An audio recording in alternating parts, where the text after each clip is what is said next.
나쁜 의자 같으니라고 하면서 어떤 어머니가 의자를 때리면서 크게 소리를 쳤습니다. 그녀의 어린 딸이 주의를 기울이지 않고 막 행동하다가 의자에 걸려서 넘어져 울고 있습니다. 아무리 달래도 듣지를 않는 거예요. 그러나 어머니가 의자를 한 대 때리고 나서야 그냥 펑펑 울던 울음을 뚝 그쳤습니다. 어머니는 왜 의자를 때렸을까요? 이 아이의 울음은 왜 거기서 그쳤을까요? 의자가 희생양이 된 겁니다. 이 아이가 우는 것은 아파서 운 게 아니에요. 자기의 부주의로 인한 실수가 여간 자존심 상한 게 아니었죠. 그리고 자기 실수로 인한 자책감에 대해서 책임을 지지 않으려는 아이들의 회피 행동이 이렇게 어른들의 지혜를 흐리고 있습니다. 그래서 이 아이가 엄마가 의자를 때리니까 위안을 받고 그제서야 울던 울음을 멈춘 것이죠. 이런 이야기를 들으면서 생각나는 게 무엇일까요? 우리가 살아가면서 어른들의 공통적 약점을 보게 됩니다. 우리는 정치인에서만 보는 게 아니라 지도자급인 사람일수록 가장의 가장일수록 어떤 책임을 져야 하는 리더들의 자기 실수를 인정하지 않는 모습을 종종 보죠. 간단하게 내가 잘못했다 라고 하면 넘어갈 일인데 그걸 끝까지 숨기다가 나중에는 사태가 확산되고 기어들어가는 목소리로 사과를 하는 이런 비겁한 일들을 우리는 많이 보게 됩니다. 오늘 본서 이야기는 무슨 이야기냐면 하나님이 택하신 이스라엘의 12지파 가운데서 단지파의 치명적 실수가 뭐냐라고 하는 걸 들려주는 겁니다. 실수만 해도 잘 살면 돼. 나쁜 짓을 해도 잘 살면 돼. 로드 바이스의 얘기 중에 이런 얘기가 있어요. 자기 이익을 위해서 남에게 사기를 치고 남에게 공개적으로 자랑을 하는 사람은 없다. 그런 말을 했습니다. 그렇습니다. 아무렇게나 해서 잘 살고 돈 잘 벌고 건강하면 되는 게 아닙니다. 하나님의 말씀을 묵상하다가 묵상집을 편 어느 박사가 이런 고백을 했어요. 예수를 믿는 것을 우리에게 안위한 것으로 만들어주는 것으로 착각하지 마라.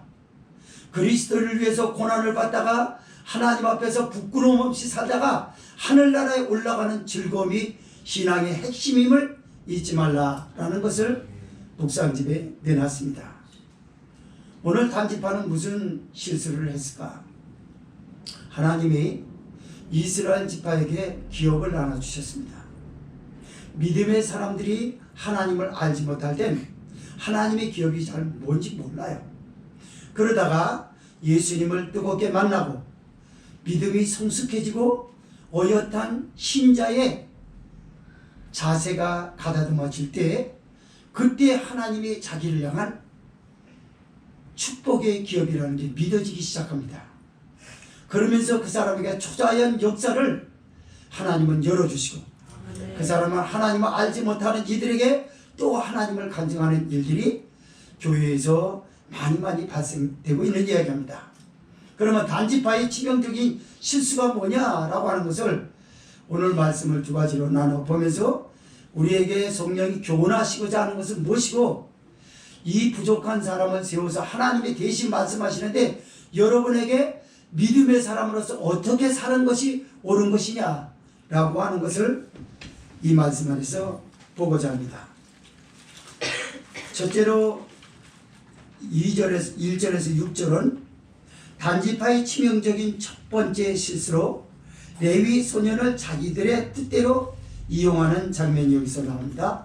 두 번째로 7절에서 10절은 자신들의 타락한 본능을 거침없이 충족하며 이는 하나님이 주신 축복이라고 하는 단지파의 어이없는 고백들을 보게 됩니다. 1절에서 6절을 한번 읽어보겠습니다. 시작. 그때 이스라엘의 왕이 없었고 단지파는 이때 구할 기업의 땅을 구하는 중이었으니 이는 그들이 이스라엘 지파 중에서 이때까지 기업의 땅 분배함을 얻지 못하였습니다. 단 자손이 수라와 에서부터 자기 온 가족 중 용맹 있는 5사람을 보내고 땅을 탐지하고 살피게 하며 그들에게 이르되 너희는 가서 땅을 살펴보라 하며 그들이 에브라임 산지에 가서 미가의 집에 이르러 거기서 유숙하니라.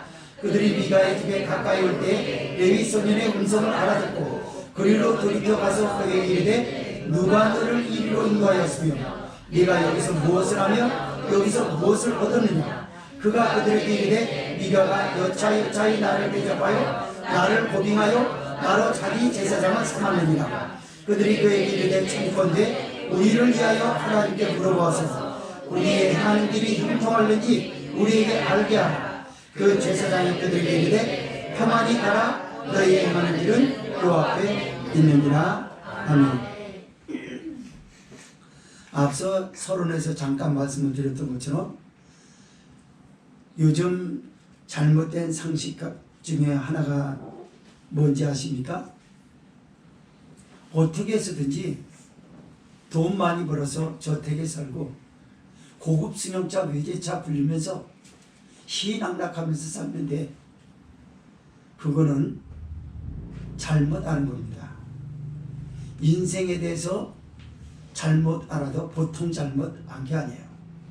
기독교인이 아니더라도 적어도 나이가 중년에 이르려면 그 정도의 책임을 질 수 있는 무거운 책임감으로 세상 보기가 열려져야 합니다. 돈 많은 게 다인가요?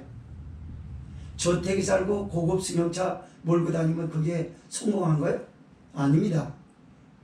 그렇게 살면서 자기 양심을 더럽히고 도덕적 타락을 일삼고 윤리적 타락 가운데서도 얼마든지 이뤄낼 수 있는 그런 삶입니다.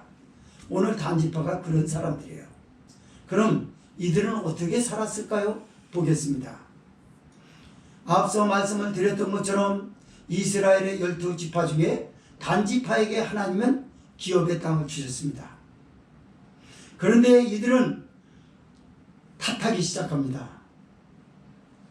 이스라엘 왕이 없었으므로 라고 얘기합니다.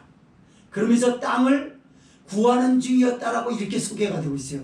분명히 하나님으로부터 분깃을 받았는데 땅을 구하는 중이었다라고 말하는 것입니다. 왜 그랬을까요? 단지파가 얻었던 땅은요, 아모리 족속과 마주하고 블레셋과 맞이하는 땅입니다. 단지파는 창세기 49장 17절에서 예언되기를 뭐라고 예언이 됐냐면 그는 길의 뱀이요 라고 표현이 되어 있어요. 길의 뱀이라고. 그리고 첩경의 독사라고 합니다. 그렇다 그러면 얼마나 공격력이 강하고 강인한 지파입니까? 그런데 싸우기 싫어서, 아모리 족속과 싸우기 싫어서 희생을 치르는 걸 더 이상 볼 수 없어서 쫓겨난 것입니다. 그리고 쫓겨나고 자기가 스스로 포기하고 남 탓을 하는 거예요. 이스라엘 왕이 없었으므로.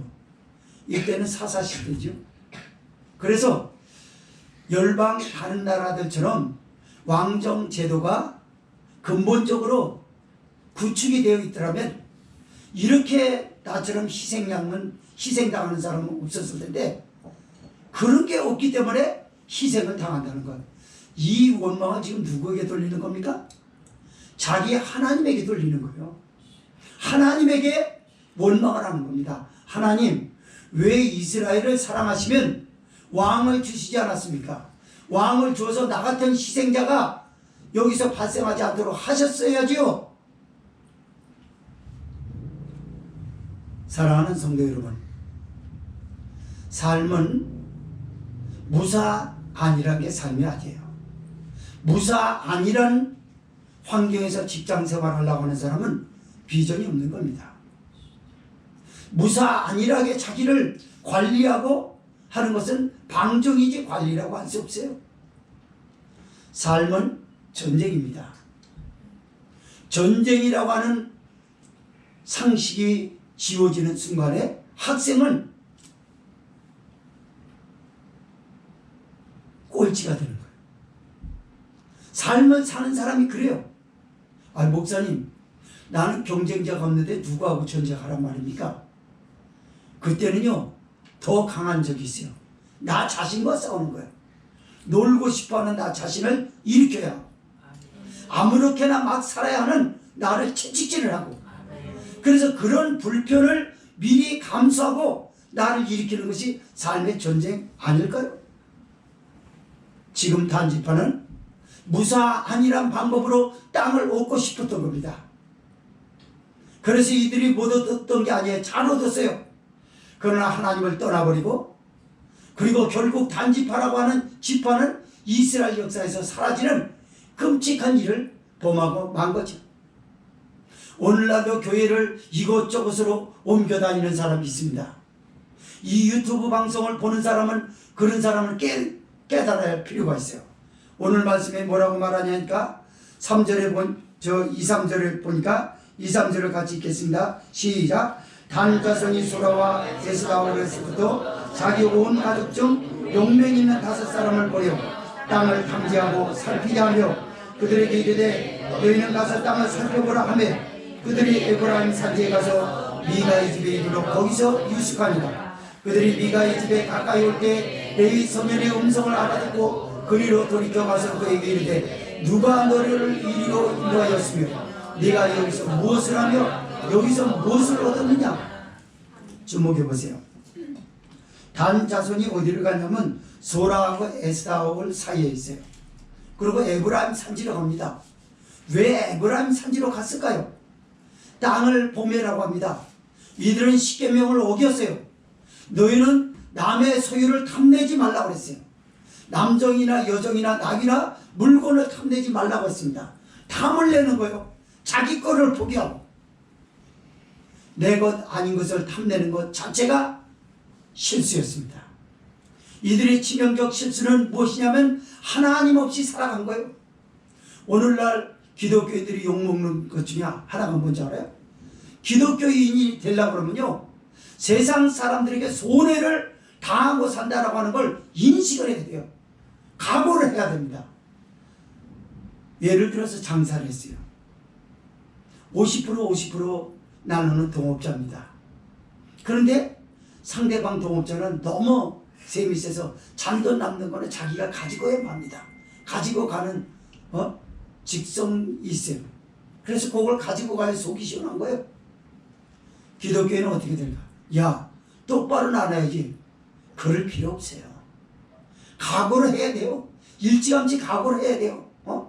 그래서 기독교인은 다르다라는 메시지가 그 사람에게 같이 함께 동거하면서 던져줘야죠. 여러분은 여러분의 삶에서 친구에게 또는 가까운 이웃들에게, 지인들에게 어떤 메시지로 던져줬나요?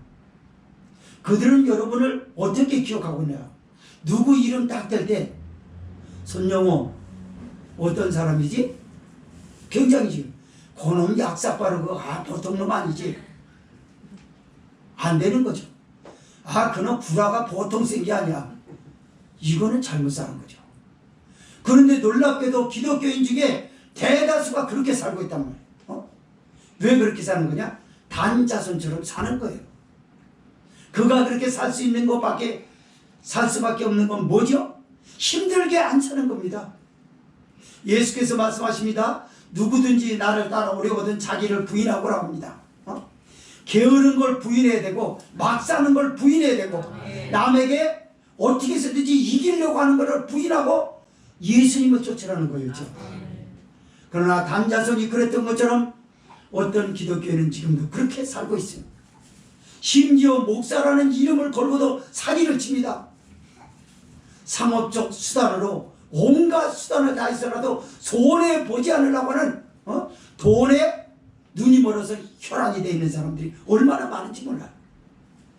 이런 사람이 기독교인이라고 했을 때 기독교에 대해서 알지 못하는 이방인들은 점점 기독교는 낯설 수밖에 없어요. 저건 나쁜 놈들이야. 교회 가지 마. 교회 왜 가? 시간 거기다 투자하고 물질 갖다 다 뺏기고 네 마음대로 살아갈 수 있는 그런 것들이 없고 다 제한을 당하면서 교회 뭐하러 가? 누구 책임인가요? 교회를 와보지 않은 사람 그 사람 책임인가요? 아니요. 교회의 책임이에요. 기독교인의 책임이에요. 잘못 사는 기독교인의 책임이라고요. 단지파가 에브라임 산지에 가서 남의 것을 엿보는 것처럼 모든 삶을 사람을 요리 재고 저리 재고 판단하고 이렇게 판단하고 저렇게 판단하고 해서 절대적으로 자기 마음을 열지 않고 남으로부터 자기에게 접근하지 못하게 만들고 강한 무기로 가지고 남의 걸 뺏어 먹으려고 하는 그런 이기심만 가득하다 그러면 그 사람이 무슨 메시지를 줄 수 있겠습니까? 단지파는 이렇게 무사한 일지로 살아가다가 에브라임 산지를 가게 됩니다. 에브라임 산지는 나태한 사람이 모여드는 장소입니다. 그래서 그곳에 가서 가만히 보니까 누가 있냐면 그들이 미가의 집에 가까이 올 때 지금 미가의 집에서 미가의 집은 어떤 집이죠? 미가의 집이 어떤 집인가요? 우상숭배의 집이에요. 우상숭배의 집에 가서 유숙합니다. 그러니까 한마디로 말하자면 하나님의 사람이면 하나님이 축복을 주신다라고 하는 걸 믿음 안에서 찾아야지. 믿음의 바깥에서 돌아다니면서 찾으면 되겠어요? 바깥에서 찾으니까 바깥에 점점 신앙이 멀어지는 거죠. 그래서 미가의 집에 유숙하기로 결정하고 거기 들어갔는데 놀랍게도 이런 안상맞춤이 있을까요? 레위 소년, 또돌이 레위 소년은 친근한 목소리를 듣습니다. 과거에 단지파에 머물렀었거든요. 레위 소년이 먹을 것이 없어서 이 지파 저 지파를 밀려다니면서 갈 곳 없어서 에브라임이 아니라 단지파에까지 간 적이 있었어요. 그러니까 목소리가 너무 친숙하다고요. 무슨 말인가요? 싹군 목자의 귀가 열린 사람들이 있어요. 하나님의 종의 귀가 열려야 되는데 하나님의 종의 귀는 열리지 않았어요. 마음이 오히려 닫힙니다. 바른 소리 하니까. 그러나 이 레위 소녀는 싹군이에요. 돈벌이를 하러 다니는 제사장이기 때문에 굳이 남에게 싫은 소리 할 필요 없는 거. 좋은 소리만 해주는 거예요. 기독교의 복음의 특징은 좋은 소리냐 나쁜 소리냐 어디에도 없어요.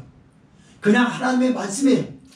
거기서 좋은 소리가 될 수 있고 상대방이 나쁜 소리가 될 수도 있을는지 모르겠어요. 그러나 그 사람의 그릇이 문제인 것이 하나님의 말씀은 거룩한 말씀이요 살아 운동력 있는 성령의 감동으로 된 말씀입니다. 그리고 우리를 조각합니다. 훌륭한 인격으로 조각하고 축복받는 사람으로 조각하고 나쁜 걸 도려내고 이게 하나님의 말씀이죠. 근데 단지파에 용맹 있는 5 형제를 뽑아가지고 탐지하다가 에브라임 산지로 가서 미가의 집에 가서 유숙한 것이 큰 실수가 됐습니다.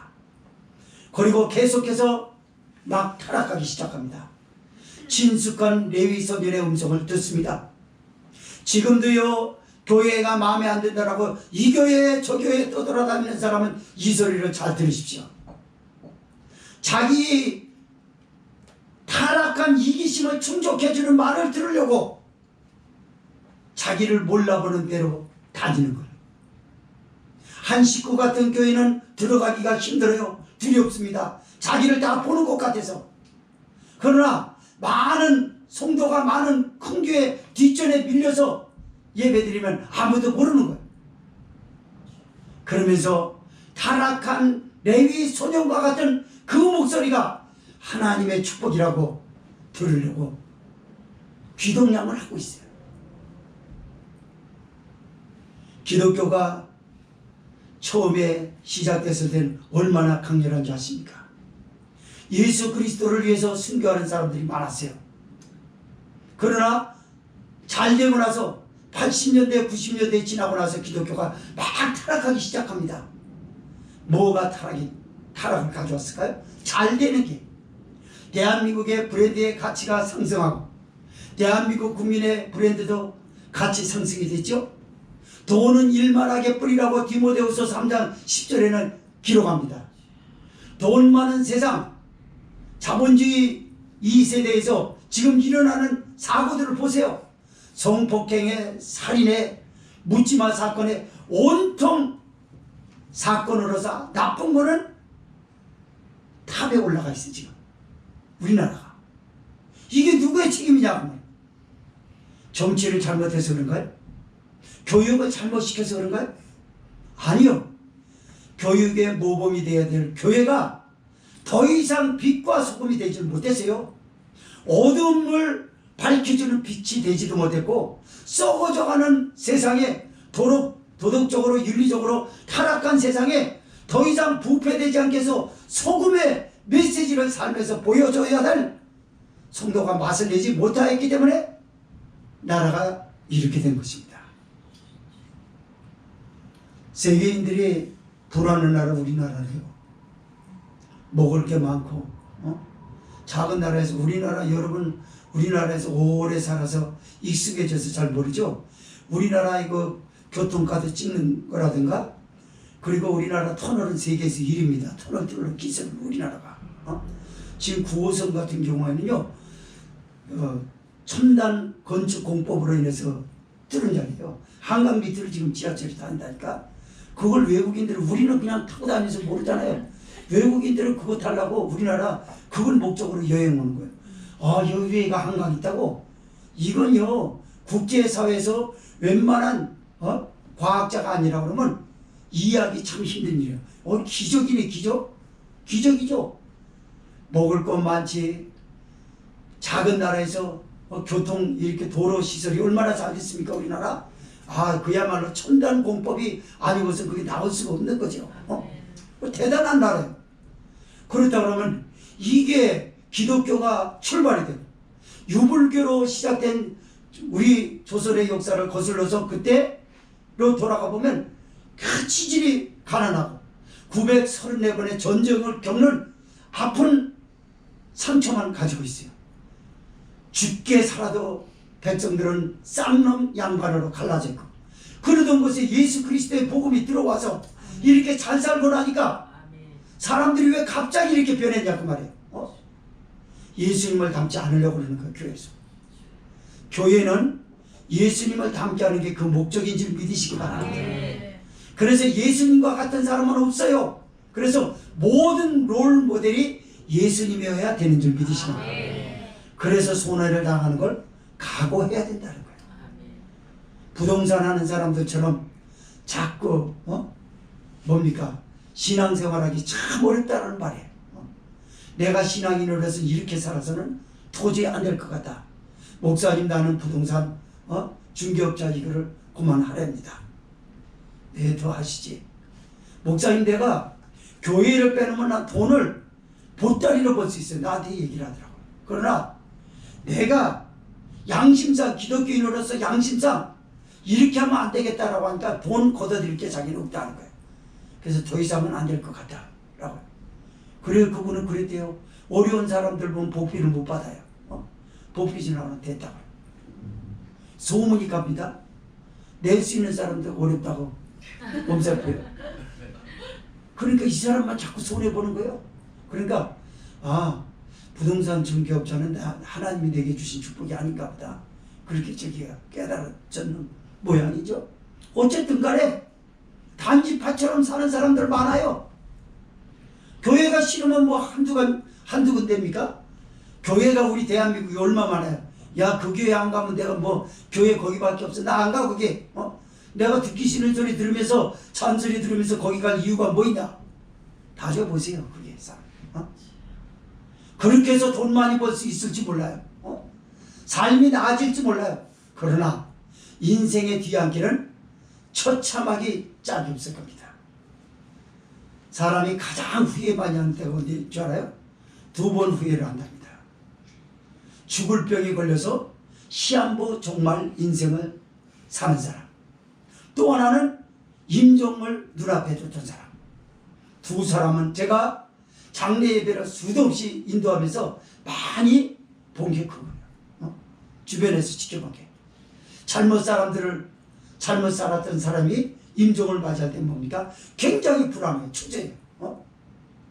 부끄러운 것도 많고, 다들 전에는 입에 올리는 것조차가 부끄러운 일들을 많이 하면서 살았던 사람은 조용히 눈을 감지 못해요. 불안함, 초조합니다. 목사님 살려주십시오. 제가 하나님입니까? 살려줄게요. 그냥 회개하세요. 회개를 속시원히 하세요. 그리고 예수님을 구주로 영접하세요. 주님은 묻지 않으십니다. 하늘나라로 받아주실 것입니다. 그게 복음이니까. 맞습니다. 세월을 지나보니까 너무나 눈 깜짝할 사이 이렇게 가버렸어요. 제가 70이 올 줄을 누가 알았겠습니까? 전 제 나이 이렇게 보면 제일 겁나는 게 뭐냐면 카렌다 받을 때가 가장 겁나요. 빨리 죽을까 봐 겁나는 게 아니라 살아왔던 삶이 그렇게 좋았던 것만은 아니거든요. 그래서 그거를 보답하는 양 살려고 나에게 하나님이 얼만큼 앞으로 기회를 주시려는지 모르겠어요. 더 착하게 살고 바르게 살고 정의롭게 살고 이게 목표거든요. 그런 사람에게 시간이 빨리 간다는 것처럼 겁나는 게 어디 있겠습니까? 맞습니다. 성령이 지금 이 성경 말씀을 통해서 우리 기독교인에게 지금 묻고 있는 거야. 너는 누구냐? 너 정체를 밝혀라. 교회 와서 아무것도 없느냐?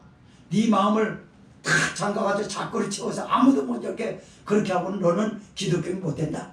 너 하늘나라 못 가 그래가지고 예수님은 문 밖에서 두드린다. 자꾸를 열라. 마음을 열어라. 그렇게 옹졸하게 있냐? 열어. 그리고 아무도 모르게 나만 너에게 들어갈 테니까 나를 받아다오. 예수님은 지금 성령으로 그렇게 말씀하는 줄 믿으시기 바랍니다. 그러면서 거기 들어가서 단지파가 물어봐요. 누가 너를 이리로 인도하였으면 네가 여기서 무엇을 하며 여기서 무엇을 얻었느냐라고 그래요. 교회 옮겨 다니는 사람이 그렇게 잘 자리해요. 목사님한테. 교회가 이렇게 괜찮게 됐네요. 그러면 하나님의 종이라면 하나님의 성립입니다. 하나님이 축복하셨습니다. 이런데 내가 원래 달란트가 좋고 그리고 제가 시장 조사하는데 일가견이 있거든요. 그러나 내가 경영학을 전공해가지고 이 경영에 또 일가견이 있습니다. 이렇게 말하는 이게 그 말이에요. 무엇을 얻었느냐라고 물어보니까 4절을 같이 읽습니다. 시작. 그가 그들에게 이르되 네가 여차여차히 나를 대접하여 나를 고빙하여 나로 자기 제사장을 삼았느니라. 여러분, 사람을 고용하는 것처럼 꼼꼼한 일이 어디 있습니까? 아주 섬세하지 않으면 안 돼요. 연봉을 측정하는데 어떻게 쉽게 할 수 있어요? 그러나 여기는 여차여차히 그럽니다. 대충 그냥 대충 해. 내가 많이 줄게. 네가 이 집에서 많이 줬다는 거예요. 깜짝 놀랍니다. 그러니까 네가 이 집에 있는 거 다 도둑질 하려고 하죠. 저렇게 쉽게 볼 수 있으니까. 오늘날 얘기 들어보면 그러대요. 그런 분이 있나 봐요. 목사님들도. 교회에 자기가 근무해야 될 교회를 찾아가서 이력서를 내면서 연봉을 직접 받는 거예요. 그리고 연봉이 마음에 안 들면 딴 데로 가는 거예요. 물론 생활을 너무 옹색하면 안 되겠죠. 그렇지만 일하는 새에 입에 망을 씌우지 않는 하나님인 줄 믿으시기 바랍니다. 하나님이 누구를 감동시키더라도 못 먹이겠어요? 그런 믿음이 없는 거예요. 그러니까 연봉을 측정하는 거예요. 그 연봉이 안 맞으면 안 되는 거예요. 그 연봉을 너무나 쉽게 측정받은 거예요. 어떻게 이런 일이 있냐 말이에요. 이렇게 큰 일을 단지파가 한 번 실수하기 시작하니까 너무 쉽게 모든 것이 쉽게 열려진 것만 보고 배우는 거예요. 우리나라 젊은이들이 저 손해본 것 중에 많은 게 있었어요. 뭐에 대해서 손해를 봤냐면 집을 구입하는데 손해를 봤어요. 그러니까 이 사람이 집사라니까 자기도 집사. 자기가 거기서 눌러 살라고 했을까요? 아니거든요. 부동산 바람이에요. 그래서 언젠가 집 오르면은 어느 시점에 팔아서 투자한 값에 몇 배를 얻으려고 하는 그런 이기심, 욕심이 집을 구입했죠. 그렇지 않은 젊은이들도 있지만요. 그러고 나서 금리가 오르니까 갑자기 집값이 떨어지고 폭락이 되고 물어내야 할 이자는 높아지고 목숨을 여기저기서 끊고 그렇지 않습니까? 왜 그런 거예요? 인생을 너무 쉽게 생각해요. 삶을 너무 쉽게 생각한다고요. 여러분, 인생과 삶이라고 하는 것은요, 그냥 전쟁이에요. 전쟁. 나하고 전쟁에서 지면 모든 게 끝납니다. 적을 다 물리치고 나한테 꼭 지거든요. 그건 소용없어요. 그래서 가장 중요한 건 뭐냐면 나예요. 나. 기독교를 받았으면 기독교의 잣대로서 나를 따져봐야 돼요. 그래서 고장난 거를 다 뜯어고쳐야 돼요. 뜯어고치는 게 한두 가지입니까? 다 뜯어고쳐야죠. 그리고 예수님으로 맞춘 형이 돼야 돼요. 그랬을 때 이게 기독교인이 되는 거고, 기독교는 다르다라고 이방인도 감동을 받게 되는 줄 믿으시기 바랍니다. 이렇게 쉽게 길을 찾더니 5절 6절 읽습니다. 시작. 그들이 그에게 이르되 청컨대 우리를 위하여 하나님께 물어봐서 우리의 행하는 길이 형통하는지 우리에게 알게 하라. 그 제사장이 그들에게 이르되 평안히 가라. 너희 행하는 길은 여호와 앞에 있느니라. 아멘. 저도 기도 제목을 수도 없이 받았는데 여러분도 잘 아시는 것처럼 어떤 분이 뭐뭐해서 요걸 기도해달라고 해요. 응답 받았는데 그분이 한 거는 도적질이었어요. 나한테는 안 그랬죠. 기도해달라고 말했죠. 근데 하나님이 가르쳐 주는 거예요. 내가 이거 말하기 곤란한데 말해도 되겠냐? 주저 하더라고. 조금 이상했는지. 도둑질하지 마라. 그 손을 차라리 그냥 찍어버리라. 도둑질하는 거 습관되면 당신 인생이 비참해지니까 그런 짓 하지 마라. 누구 목사를 바보로 하느냐? 목사가 하나님의 종인데 눈 감긴 무슨 맹인으로 알고 있느냐? 그런 짓 하지 마라. 이게 한두 건이 아니에요. 여러분이 아는 걸 얘기를 하는 거죠. 그래요. 지금 단지파가 레위 소년에게 만나서 기도 제목을 뭐라고 묻죠? 자기가 어떤 사람인지 정체를 안 밝혔어요. 그리고 기도만 해달라는 거예요. 근데 이게 싹뿐인 게 뭐냐면 우리 길이 형통하는지 하나님께 물어봐서 답을 달라고 하니까 답이 그렇게 빨리 와요. 어떻게 그렇게 빨리 오죠? 저 그래봤으면 좋겠네. 여러 날 한참 동안 기도해도 어떤 때는 응답이 없는데 어떻게 이렇게 즉흥적으로 와요? 하나님 앞에 놓였다는 거야. 하나님이 주셨다는 거야. 그거를 그게 얼마나 잘 맞아요? 코드가 잘 맞죠? 교회에 실어서 이것저것 다니는 사람 왜 그렇게 다녀요? 자기 코드에 맞는 교회를 찾습니다. 자기의 잘못은 지적해 주지 않아도 앞으로 잘 될 일만 얘기해 주면 된다는 거죠. 모든 성도가 요구하는 바가 그래요. 그렇지만 하나님은 성경을 줬던 걸 사람들의 요구에 사람들의 관점에 맞춰서 해석하려고 하는 게 아니라 하나님의 관점에서 하나님의 보는 시점에서 해석하고 말씀을 전해주라. 그래서 기독교인으로 살아라. 얼마나 기독교인으로 사는 게 힘든지 아세요? 힘들면서도 기쁩니다. 기독교인으로 완성될 때까지는 힘이 들어요.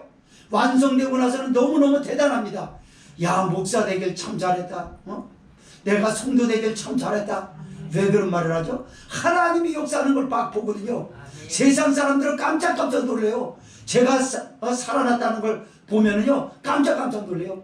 우리 저기 목사님들이 저기 강도사님 뒤에 계시지만, 나 이렇게 저기 한 거 사고 났던 거 얘기하니까, 그래요? 그러더라고. 저는 일주일 안에 죽는다고 그랬어요.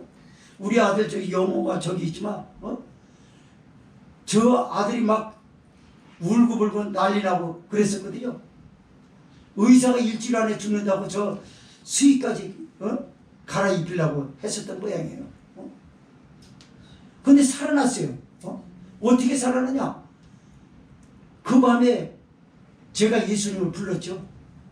그때 꿈에 나타났어요. 형근아 그러면서 내 이름을 누구신데요? 당신을 안 밝히고 소독약통 가지고 와가지고 꿈에서 제 얼굴하고 배하고 다리에다 뿌려요. 근데 꿈에 그랬는데 그렇게 아픈 거예요. 그런데 처치실에 가서 제가 화상 입은 얼굴로 치료를 받으러 들어갔더니 의사가 뭐라냐, 손영근 씨 얼굴이 달라지셨네. 아니 어떻게 이렇게. 제가 그래서 옷을 벗은 상태에서 처치실에서 그랬어요. 의사 선생님은 이런 그 중요한 환자를 다루는데 기적을 안 믿냐. 그러니까 왜요? 믿지요. 그럼 하나님을 믿으세요. 예수님이 나를 이렇게 치료해줬다. 하나님은 살아계신다. 의사가 그런 중대한 일을 하는데 하나님 모르고 환자를 돕는다 그러면 이게 되겠느냐. 그러면서 제가 그런 얘기 했어요. 그러니까 빨리 치료나 하시죠. 그러면서 정형사를 뭐 봤어요. 그렇습니다. 하나님이 저를 이렇게 살려주신 거예요. 이것뿐입니까? 암병에서 여러 번 암 사기 판정받아가지고 어떤 목사님 그냥 집으로 가서 죽을 준비하라고 그랬어요. 하나님 앞에 막 울부짖었어요. 하나님, 난 내 아내가 있고 자녀가 아직도 어려운데 어리고 그런데 내가 책임져 줘야 되는데 지금 죽으면 하나님의 영광 되겠습니까? 그럼 우리 일가 친척 중에 믿지 않은 사람이 뭐라고 그러겠어요? 기독교인의 하나님의 무슨 소용이 있겠냐고 그럴 거 아닙니까? 하나님, 주님의 명예로 인해서 나를 좀 고쳐주세요. 그리고 울었대요. 울고 났더니 속이 아팠던 것이 깨끗해지고. 그래서 병원에 갔더니 의사가 오진한 건 아닌데 어디서 치료받으셨어요? 그 목사님도 그랬대요. 하나님이 치료해 주셨다. 내가 여기 찾은 건 이 병이 완전히 낫다라는 거 알고 당신도 예수님을 믿어야 된다. 이걸 전하러 왔다는 거예요. 할렐루야. 두 번째 말씀 보겠습니다.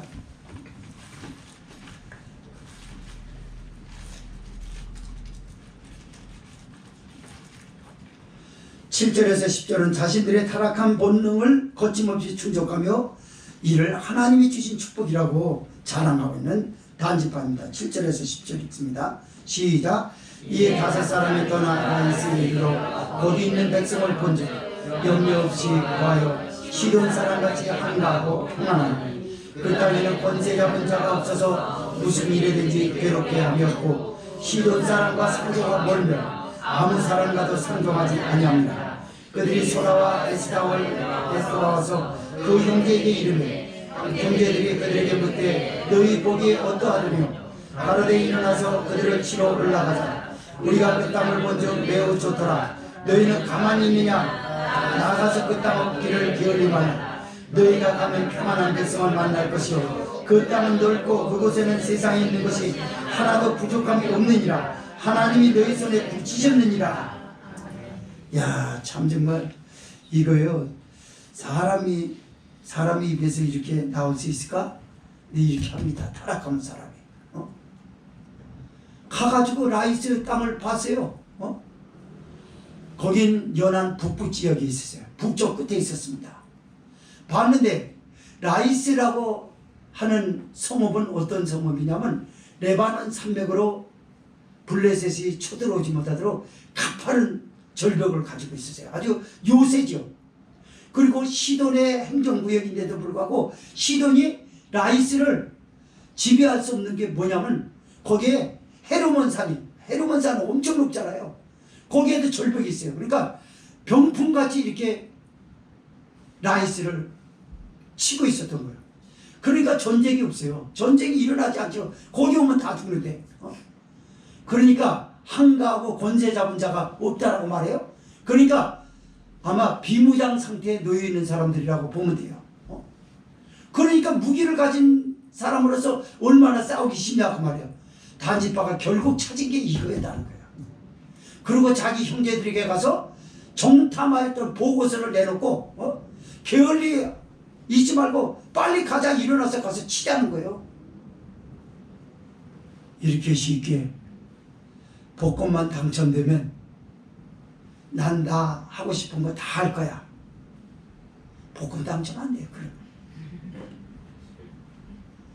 어떤 분 그 복권 9번 당첨된 분 TV에 하면 얘기를 하더라고. 그 사람 얼굴 나오면 또 가서 찌를 거 아닙니까? 돈 달라고. 그러면서 만나가지고 이렇게 모자이크 처리하고 얘기를 하는데 9번 맞은 사람은요 9번 맞을만은 하더라고요. 그 일가친척을 그 장애인인데 생활비를 다 되는 거예요. 이 사람이 다리를 저는데다. 물론 기독교인은 아니었어요. 그 열심히 살고 자기 동생도 장애인, 형도 장애인, 아버지 어머니도 장애인이에요. 다. 그런 집안에서 저기한테 장애인 아들이 멀쩡한 아들은 그렇게 안 사는데 나가서 성공하고 객재 나가가지고 성공하고 나서 아주 연락망을 끊었대요. 근데 이 사람이 지게질하고 막 그리고 남의 물건을 지게에다 집어서 들어다주고 돈도 받고 리어커도 끌고 다니고 이래 옛날 사람처럼 그리고 남의 밭에 가서 일도 해주고 장애인인데 그렇게 살더라고요. 근데 어느 날 꿈을 꿨더라는 거죠. 꿈 얘기는 못 들었어요. 방송 중간에 봐서. 그래서 그 꿈대로 가서 복권을 샀는데 46억짜리 로또가 맞았대요. 1등 뭐 3명인가 뭐 얼마 2명인가 중에서 맞았다고 하더라고. 그래가지고 그걸 받아서 그걸 어떻게 했냐니까 형제들 다 집 사줬다고 그러더라고. 보세요 그 사람이. 그리고 고아원에 얼마 후원금 보내고 양로원을 보내고 장애인인데 그리고 장애인 시설에 뭐 좀 해주고 싶어서 거기 3억 5천만 원을 이렇게 내놨다고 이러더라고요. 그런데 똑같은 꿈을 꿔가지고 또 샀는데 또 맞아요. 9번 맞았대요. 첫 번째 맞은 게 당첨금이 치고만 하는데 어쨌든 그래가지고 지금 재산이 200억이 넘는다고 그러더라고요. 그래가지고 하는 것마다 잘 된대요. 그러나 그 사람 하던 일을 멈추질 않았더라고요. 나는 이제 좀 실만하잖아요. 아니요. 제가 장애인으로서 건강이 지탱된 건 열심히 일할 때 이게 저기 되는 거지 가만히 있으면 의사가 안 된다고 한다고. 안 된다고 했어도요. 다른 사람 같았으면 별수를 다 써서 가만히 있었을 거예요. 그 열심히 일하죠. 단지파는 지금 하나님의 백성인데도 불구하고 남의 거 훔치려고 약한 놈 거 뺏어 먹으려고 그러잖아요. 지금 전쟁 없이 조용한 나라 아무 염려 없이 살고 외교라고 하는 필요를 느끼지 않는 평안한 지역의 성읍의 사람을 위해서 저거 하나님 우리에게 붙였다는 거예요. 이게 말이 되는 건가요? 아닙니다 여러분. 제가 교회에 이렇게 이전하고 있는 데 있어서 가장 속상한 건 뭔지 아세요? 교회들이 마주보고 있어요. 그건 아니거든요. 여기도 교회 있고 이 건물에도 교회 있고 마주보고 있는 거예요. 어떻게 하나님이 그렇게 인도하십니까? 다 욕심이죠. 자기 욕심이죠. 그리고 대충 얻으려고 그러는 거죠. 힘안들이 저기에서 빨리 해보려고. 무릎을 꿇고 기도하고 하나님의 인도를 받으려고 그래야지 어떻게 그렇게 쉽게 생각해요. 저건 안 맞아요.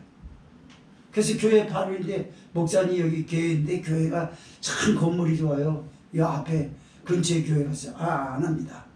다들 그렇게 해서 몰라요. 그 사람은 안 했는지 모르지만 저는 신앙인으로서 그건 안 합니다. 아예 그냥 뭐 거두절미하고 그냥 말할 가치가 없는 거죠. 그래서 세상이 욕먹는 거예요. 세상 사람도 마찬가지고 기독교인은 더더군다나 그래요. 장사할 때 조심해야 합니다. 똑같은 장사 식당을 하는데 남의 잘 되는 식당 옆에 하나님이 응답해 주신다. 그런 하나님이 아니에요. 그냥 멀리 가야 돼. 멀리. 남의 단골 손님을 왜 뺏어가요? 옷장사도 마찬가지예요. 옷장사도 잘 되는 집에 가가지고 그 옆에 가다가 문 열어놓고 하나님이 축복해 주셨다고 이런 소리 자꾸 하니까 기독교가 딱 무당 같은 거예요. 그래가지고 아이고 저 뭐 교회냐고 딱 목사가 무당 같아가지고 사람들한테 여기 와가지고 그래가지고 남한테 눈꼴 쓰는 걸 보게 하냐고. 그 사람 좋아하겠어요? 왜 여기다 여냐? 내 맘이라고. 그게 기독교인이라고 그러면 그 사람은 내가 그럴 줄 알았어. 봤거든 기독교인 중에 하나를. 근데 여기서 또 보내? 2번 보고 나서 기독교인을 다 매도해 버립니다. 도매거라고. 기독교 나 싫어 기독교. 그 사람아 야 나한테 얘기하지 마세요. 교회 나오시죠. 저리 치워요. 전도지 갖다 집어던지고. 보세요. 잘못 살았잖아요. 잘못 살았기 때문에 그 메시지가 강도잖아요. 강도. 흉기를 들었잖아요. 누구처럼? 단지파처럼 90절을 같이 읽으면서 말씀을 정리하겠습니다. 시작. 가로되 일어나서 그들을 치고 올라가자. 우리가 그 땅을 본즉 매우 좋더라. 너희는 가만히 있느냐? 나가서 그 땅 먹기를 게을리 말라. 너희가 가면 평안한 백성을 만날 것이요 그 땅은 넓고 그곳에는 세상에 있는 것이 하나도 부족함이 없느니라. 하나님이 너희 손에 붙이셨느니라. 세상에 어떻게 이룰 수 있을까요? 너희가 평안한 사람을 만날 것이요. 아까 삶을 제가 전쟁이라고 하지 않았습니까? 싸우기 싫은 거예요. 그럼 싸우기 싫으면 그것도 탐내지 말았어야지. 그한테는 왜 싸웁니까? 나중에 보면 18장 끄트머리 30 몇 절에 가면요, 그들이 무기를 가지고 위협하고 내쫓습니다. 그리고 강제적으로 뺏어요. 저는 기독교인 중에서도 그런 사람 많이 봤어요. 남의 걸 빼앗고 억울하게 만드는 사람도 봤어요. 그러나 그거는 안 되는 거예요. 그건 너무나 손쉽게 얻으려고 했던 거예요. 오늘 말씀의 단지파를 보여주려고 하는 건 뭘까요? 하나님 앞에 눈밖에 난 삶의 영역을 보라는 거예요. 그래서 우리의 삶의 영역은 안 그랬는지, 그런 생각은 혹시 없었는지, 그걸 지금 여기서 보라고 이 말씀을 지금 듣고 있는 것입니다. 그 백성들은 염려 없고 평안하고 세상에 부족한 것이 하나도 없이 다 있더라. 그러니 하나님이 주신 게 아니고 뭐겠냐 이렇게 얘기를 해요. 그래서 우리 기독교가 물질을 많으면 축복이라고 잘못 간주해가지고 기독교의 복음이 외면을 당하는 경우도 있습니다. 그러나 기독교인으로서 축복을 받고 축복을 받았다라는 거, 나타나는 건 뭐냐면요, 그 사람의 제일 먼저 변화된 모습이에요. 그러니까 하나님의 사람으로 사는 거예요. 그리고 물질을 가지고 자기 욕심만 배만 채우는 게 아니라 일가 친척을 돌아보고, 세상 사람들은 그렇게 안 해요. 나만 배불. 그러나 기독교는 그렇게 배우지 않았어요. 성경이 그렇게 말하지 않아요. 네 이웃을 돌아보라. 그리고 가난한 자 보면 움켜쥐지 말라. 또 돈 있는 거 내놔라. 저도 그래서 많지는 않지만 이때까지 여러분 아는 것처럼 살아온 게 그런 거예요. 난 돈 가지고 저기서 길에서 동냥하는 사람 그걸 못 피하겠더라고. 딱 밥 한 끼 먹을 돈이 남아 있었어요 그때. 버스비하고 달랑달랑 하는데, 그래 버스 정거장 몇 정거장 걸어가야지 뭐. 그리고 주니까 내 마음이 그렇게 기쁘더라고요. 그 사람은 얼마 되지 않는 돈인데 그거 받아가지고 나한테 일어나서 이렇게 전하더라고. 사실 닭곰탕 먹으려고 그랬어요. 닭곰탕을 먹고 버스 타고 집에 들어가면 되겠다라고 생각했는데, 그분이 그냥 빵봉지 부스러기 이렇게 까서 이렇게 드시면서 뭐 먹을 거 있나 없나 찾아보고 그렇게 했는데, 그거 어떻게 지나갑니까 그거? 그래서 줬더니 그 몇 배의 기쁨이 있더라고요. 하나님이 내게 주신 축복이 그거예요. 맞습니다. 그거 뺏기가 저쪽으로 가가지고 닭곰탕 먹으면 소화도 잘 되겠습니다. 그게 아닌 거예요. 우리가 무슨 뭐 먹으려고 태어났습니까? 그게 아니지 않습니까? 살면서 사는 재미가 뭔지를 느낄 줄 알아야죠. 남의 거 뺏어 먹는 재미? 그거는 밤에 계속해서 심판을 받아요. 악몽에 시달립니다. 편안치 않습니다. 양심이 계속 청구합니다. 너 나쁜 놈 아니냐? 너 왜 그렇게 사냐? 왜 사람 죽이냐? 남의 거 사기치냐? 네 아버지와 어머니도 속이냐? 일가 친척을 속이면서 그렇게 살아도 되느냐? 양심이 율법이 돼가지고 두루누워 있는 밤에 깊은 숙면에 취하지 못하도록 불면증에 시달리도록 청구합니다. 그런 거 수도 없이 경험하지 않습니까? 말씀을 마치겠습니다. 사랑하는 성도 여러분, 우리는 하나님이 주신 분깃이 있습니다. 하나님이 우리에게 기업을 주셨습니다. 그것이 가장 좋은 기업이에요. 그거를 확장시키십시오. 땀 흘려서 확장시키십시오. 주의 이름으로 확장시키십시오. 신앙 없이 확장시키는 건 안 되는 거예요. 기도가 들어가고 예배가 들어가고 말씀이 들어가는 신앙 안에서 확장시켜서 여러분을 보면서 하나님의 백성이 저기 있네, 여러분의 삶에 메시지가 되게 하여 하나님 앞에 영광이 되고 이웃에게도 감동을 주는 저와 여러분이 되어야 될 줄 믿습니다. 동성을 기도합니다.